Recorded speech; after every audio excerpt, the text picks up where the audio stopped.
Hey guys, Harsh here and welcome back to Technolobe. Realme has been making smartphones for quite some time now and they've got pretty good at it. For the longest time there was no strong competitor to Xiaomi in India, but things have changed. Realme has given a very strong competition to Xiaomi and that is always good for us consumers. We get excellent products at the end of the day. Now Realme 7 Pro is the prime example of what I'm talking about. It's a very good phone with a lot of right choices. So this is my full review of the Realme 7 Pro. Sit back, relax and have a cup of chai. You know why? Because chai is love.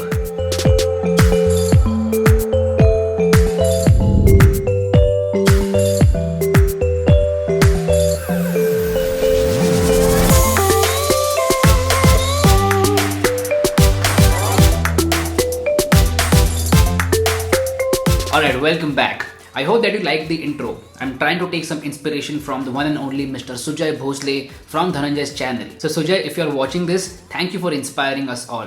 Now before we move forward, this video is brought to you by Capes India.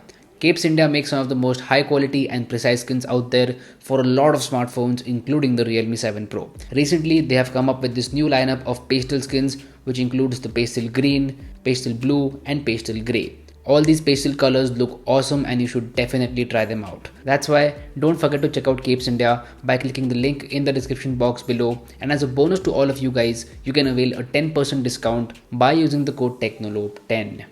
Now let's start the conversation about Realme 7 Pro with the design and build quality. In terms of design, Realme 7 Pro is an upgrade, especially with that camera module. Everyone's going with this rectangular camera module and I dig it. I do like the rectangular camera module. Now apart from that, the in-hand feel of Realme 7 Pro is very good. It's a comfortable, lightweight and very easy to use phone. It does not feel big in the hand and the form factor is just perfect. So it's not too big and not too small. That's what she said. Anyway, jokes apart, when it comes to the materials, it comes with a plastic back panel and I do not mind that. Like all these brands can avoid glass in the budget series because glass is glass and glass breaks.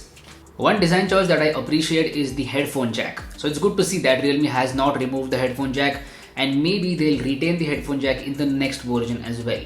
At this price point, the headphone jack is very important. Now let's move our attention towards the front side of things with that beautiful display. So Realme 7 Pro comes with a full HD Plus AMOLED display. Here's where Realme made the right choice. Instead of going with a higher refresh rate LCD panel, they went with a lower refresh rate AMOLED panel. Now, as much as I love higher refresh rate panels with the smooth scrolling and swiping around, lower refresh rate AMOLED screens make sense for most of the people out there. Like there will be very few people who will pick a higher refresh rate LCD over a lower refresh rate AMOLED panel. Now I've talked about this extensively in my Realme 7 Pro versus Poco X3 video. So in case you missed that, don't worry, I'll drop a link to it in the I button over here and in the description box below. When it comes to the actual quality of the AMOLED screen, Realme 7 Pro does not disappoint. Great viewing angles, punchy colors, it gets bright enough to use in outdoors conditions and you do get those deep blacks because of AMOLED. So if you consume a lot of media on your phone like movies on Netflix, Hotstar, etc. or watching YouTube videos or just scrolling through Instagram and Snapchat, those things are going to be excellent because of that beautiful AMOLED display. Next point is performance. Realme 7 Pro comes with a Snapdragon 720G processor. Along with that, it has a couple of options. 6GB of RAM or 8GB of RAM, and both of them come with 128GB of internal storage. Now there is a dedicated micro SD card slot, so that is really good. If you want to expand the storage, you can do that with a micro SD card. Snapdragon 720G is a mid-range processor and it is really good for normal tasks. So tasks like checking your email, replying to WhatsApp messages, scrolling through Instagram, scrolling through YouTube or playing light games. For all these tasks, the 720G is more than enough. But apart from that, if you're a gamer and if you play games like PUBG, then you are not going to have the best experience. Remember, this phone starts at 20,000 rupees. If it were for 15,000 rupees, then yes, I would say that the performance is good for PUBG as well. But for this price point, the performance for PUBG could have been better.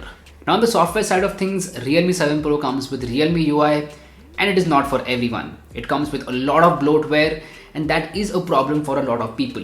So if you're looking for a clean experience without any bloatware, then that's not what you're going to get with Realme 7 Pro. Realme UI does have a lot of bloatware and it is far from being called as a clean UI. Now, bloatware aside, performance-wise, Realme UI is really good. It's smooth, no lags whatsoever, and they've done a pretty good job in terms of optimizing the software for this phone. All in all, for the performance aspect, I'm going to say the performance is decent enough, but it's nothing impressive. For the price of rupees 20,000, I expected a little more out of it. Now, one of the best features of Realme 7 Pro is the 65-watt fast charging. It is stupid fast, like crazy fast. I remember one time my battery was 2%, I plugged it in for half an hour and it was like 80 to 90% charged, which is just crazy. So 65-watt fast charging is really good at the point where it's overkill for this phone. I don't know if 65-watt fast charging will affect the battery health in the long run. If you have any information on it, then please let me know about that in the comment section down below. Now, I know you might be wondering, what about the battery life? Battery life on Realme 7 Pro is really good. I was consistently getting somewhere around 5.5 to 6 hours of screen on time, and that is excellent. I could not kill this phone in a day because I'm not a heavy user. But even if you are a heavy user, you will easily get through a day. Alright, it is time to talk about my favorite thing in any smartphone, and that is them cameras. So on the rear side, there's a quad camera setup. A 64 megapixel primary camera, which is the Sony IMX682. Then there's an ultra wide angle camera, a 2 megapixel macro camera, and a 2 megapixel depth sensor. So essentially there are only two cameras, the main and ultra wide. The macro and depth sensor are just there so that they can claim that they have a quad camera setup. Now, I have done a full camera review of the Realme 7 Pro, which contains a lot of samples and a lot of information about the cameras. In case you missed that video, you know the drill. I button, description box below, you will find the links. But long story short, Realme 7 Pro is an excellent phone when it comes to the camera experience. It is capable of shooting some really good images in daylighting conditions, artificial lighting conditions, and also in low lighting conditions. One of the best things about Realme 7 Pro is the night mode for the ultra wide angle camera. Yes, it does support night mode for the ultra wide angle camera as well, and that is excellent. So I would say it's a job well done by the Realme team in terms of the cameras. Now, what makes the camera experience even better is Google Camera. Again, I've already done a video about Gcam for Realme 7 Pro, and you will find a link to it in the description box below. We've come to the final point in this review, and that is other things. First up in other things is the in-display fingerprint sensor. The in-display fingerprint sensor is possible because of the AMOLED screen, and frankly it could have been better. Like, it's not consistent, 8 out of 10 times it works, and the remaining 2 times it just does not work. I'm hoping that Realme can fix this with a software update. So if someone from Realme is watching this, please fix the fingerprint sensor. It's not the most consistent out there. Second point is stereo speakers. The sound output could have been way better and more clear as well. So the stereo speakers is just a marketing gimmick, and do not fall for it. The sound output from the speakers is just normal, nothing impressive over here. Overall, Realme 7 Pro is a solid phone and a great competitor to all the Pocos and Xiaomis out there. It is priced at 20,000 rupees for the base variant, and I guess that it's a little bit extra. They should have launched a 64GB variant at 18,000 rupees to bring the starting price down. Now that would have been a very good scenario, and I would not think twice before recommending it.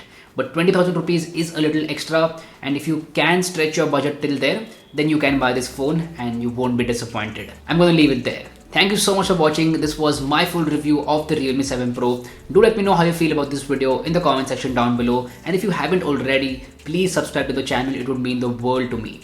My name is Harsh Punjabi, and I'll see you guys in the next one. Bye bye.